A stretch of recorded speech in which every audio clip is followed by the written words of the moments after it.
हमारे संविधान ने लोगों को एक बराबर माना है और संविधान के प्रस्तावना में ही इस बात का जिक्र है, हम भारत के लोग।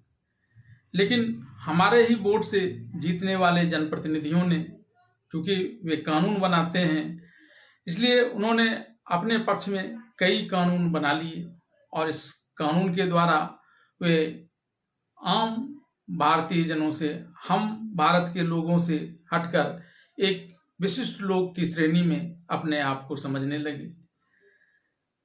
एक ही कानून के तहत अगर कोई आम आदमी अपराधी सिद्ध होता है तो छोटे से अपराध के लिए भी कई कंपनियां उसे नौकरी नहीं देती है।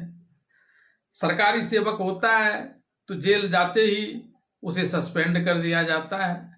लेकिन यही अपराध हमारे माननीयों के लिए तमगा है, वे अपील पर अपील करते चले जाते हैं और कुर्सियां उनके लिए उसी अनुपात में रहती चली जाती है। ऐसे में इस समय जब केंद्रीय गृह मंत्री अमित शाह ने 3 कानून आज संसद में पेश किए तो भारी हंगामा हो गया। हंगामा इस बात के लिए हो गया कि उन्हें अब यह लगने लगा कि वे जो विशिष्ट लोग अपने आप को समझ रहे थे, अब भारत के हम लोगों में शामिल हो जाएंगे। अब तो इसका उन लोगों ने विरोध करना शुरू कर दिया। हालांकि अमित शाह ने उस 3 कानून विधेयक को प्रस्तुत करने के बाद उसे ज्वाइंट पार्लियामेंट्री कमेटी के पास भेज दिया है ताकि उस पर विचार विमर्श किया जा सके। ऐसे में यह निर्णय लिया गया है कि 30 दिनों तक अगर लगातार कोई मंत्री, भले ही वे प्रधानमंत्री ही क्यों न हो, राज्य के मुख्यमंत्री ही क्यों न हो, अगर लगातार 30 दिनों तक वैसे मामले में जेल में रहते हैं जिसमें 5 वर्ष या उससे अधिक की सजा हो, तो 31वां दिन चाहे वे इस्तीफा दें या न दें, उन्हें उस पद से विमुक्त समझा जाएगा। और इसी को लेकर अब विरोध का स्वर फूट रहा है। ऐसी बात नहीं है कि विपक्षियों की सारी बातें गलत ही हैं। इसकी आड़ में कई तरह के राजनीतिक खेल खेले जा सकते हैं, सत्ता प्राप्त करने के लिए तो किसी को सत्ता से हटाने के लिए। लेकिन ज्वाइंट पार्लियामेंट्री कमेटी में जब यह गया है तो विपक्ष को वहां अपने मुद्दे रखने चाहिए। ईडी, सीबीआई, इनकम टैक्स या ऐसी दूसरी जो भी एजेंसियां हैं, अगर कानून का दुरुपयोग करती है और यह न्यायालय के द्वारा सत्यापित हो जाता है, जिस प्रकार से कुछ मामले अभी आ रहे हैं जिसमें ईडी ने हाथ खड़े कर दिए 2-2 साल के उपरांत कि उनके पास कोई सबूत नहीं मिला, तो ऐसे मामले में ईडी, सीबीआई और इनकम टैक्स, इन पदाधिकारियों पर भी वैसे ही मामले दर्ज होने चाहिए और ये स्वतः होने चाहिए। इसके लिए कोई विशेष प्रावधान नहीं होना चाहिए। ये उन्हें सत्यापित करना होगा, ये उनकी जिम्मेदारी होगी कि उन्होंने जो चार्ज फ्रेम किए वो आखिर किस आधार पर थे।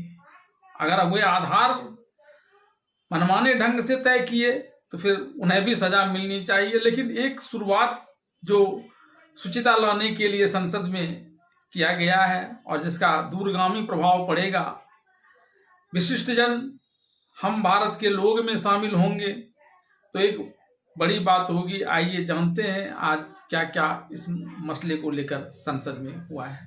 लोकसभा ने बुधवार को संविधान संशोधन विधेयक समेत 3 विधेयकों को संसद की संयुक्त समिति को विचारार्थ भेज दिया। केंद्रीय गृह मंत्री अमित शाह ने विपक्ष के विरोध और हंगामे के बीच सदन में संविधान 130वां संशोधन विधेयक 2025, संघ राज्य क्षेत्र शासन संशोधन विधेयक 2025 और जम्मू कश्मीर पुनर्गठन संशोधन विधेयक 2025 पेश किए। समिति में लोकसभा के 21 और राज्यसभा के 10 सदस्य होंगे और यह अपनी रिपोर्ट अगले संसद सत्र के प्रथम सप्ताह के अंतिम दिन तक पेश कर देगी।